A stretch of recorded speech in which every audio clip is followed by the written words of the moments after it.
بسم اللہ الرحمن الرحیم۔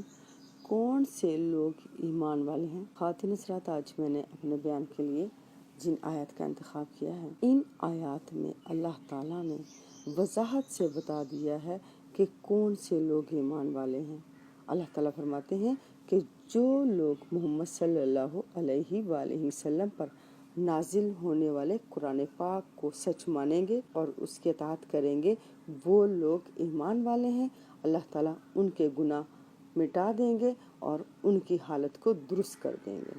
خواتین حضرات، آئیں قرآن پاک کی طرف چلتے ہیں اور قرآن پاک میں یہ آیات دیکھتے ہیں۔ سورہ محمد آیات 2-3، پارہ نمبر 26۔ اور جو لوگ ایمان لائے اور صالح عمل کرتے رہے اور ایمان لائے اس پر جو محمد صلی اللہ علیہ وآلہ وسلم پر نازل ہوا ہے اور وہی ان کے رب کی طرف سے سچ ہے، اللہ تعالیٰ ان کی برائیاں دور کر دے گا اور ان کی حالت سنوار دے گا۔ یہ اس لیے ہوا کہ نافرمانوں نے تو جھوٹ کی اطاعت کی اور جو لوگ ایمان لائے انہوں نے اپنے رب کی طرف سے آئے ہوئے سچ کی اطاعت کی۔ اس طرح اللہ تعالیٰ لوگوں کے لیے ان کی مثالیں بیان کرتا ہے۔ خواتین حضرات، آپ نے سورہ محمد کی آیات 2-3 تک کا ترجمہ سنا۔ آپ نے دیکھا کہ ان آیات میں اللہ تعالیٰ کے حکم کے مطابق، یعنی قرآن پاک کے مطابق، اللہ تعالیٰ نے ایمان کی یہ مثال پیش کی، یعنی ایمان والوں کی یہ مثال پیش کی کہ جو لوگ محمد صلی اللہ علیہ وآلہ وسلم پر نازل ہونے والے قرآن پاک کو سچ مانتے ہیں اور اس کی اطاعت کرتے ہیں، وہ ایمان والا ہے۔ خواتین حضرات، نافرمان کون سے لوگ ہیں؟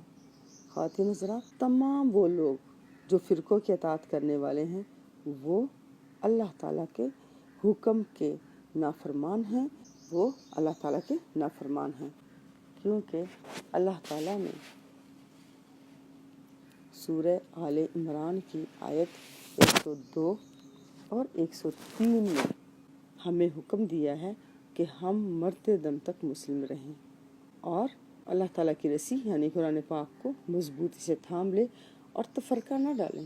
مگر اللہ تعالیٰ کے نافرمانوں نے اپنے فرقوں کی بقا کے لیے قرآن پاک کے حکم کو تبدیل کرنے کے لیے 73 فرقے والی حدیث پیش کرتے ہیں اور پھر اپنے فرقوں پر قائم رہتے ہیں۔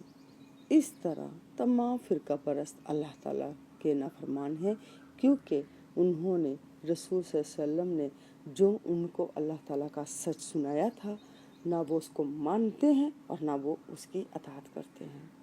اس طرح تمام فرقے جھوٹ کی اطاعت کرتے ہیں۔ ان کے مقابلے میں جو ایمان والے ہیں، جو محمد صلی اللہ علیہ وسلم پر نازل ہوا ہے، وہ اس سچ کو مانتے ہیں اور اس کی اطاعت کرتے ہیں۔ اس طرح اللہ تعالیٰ نے ایمان والوں اور نافرمانوں میں فرق کو واضح کر دیا اور ہمیں مثالوں سے سمجھا دیا۔ خواتین حضرات، آئیں اللہ تعالیٰ سے دعا کرتے ہیں کہ اللہ تعالیٰ ہمارا شمار ان لوگوں میں کرے جو ایمان والے ہوں، یعنی ہمارا شمار ان لوگوں میں کرے جو رسول صلی اللہ علیہ وسلم پر نازل ہونے والے قرآن پاک کو سچ ماننے والے ہوں اور اس کی اطاعت کرنے والے ہوں۔ آمین یا رب العالمین۔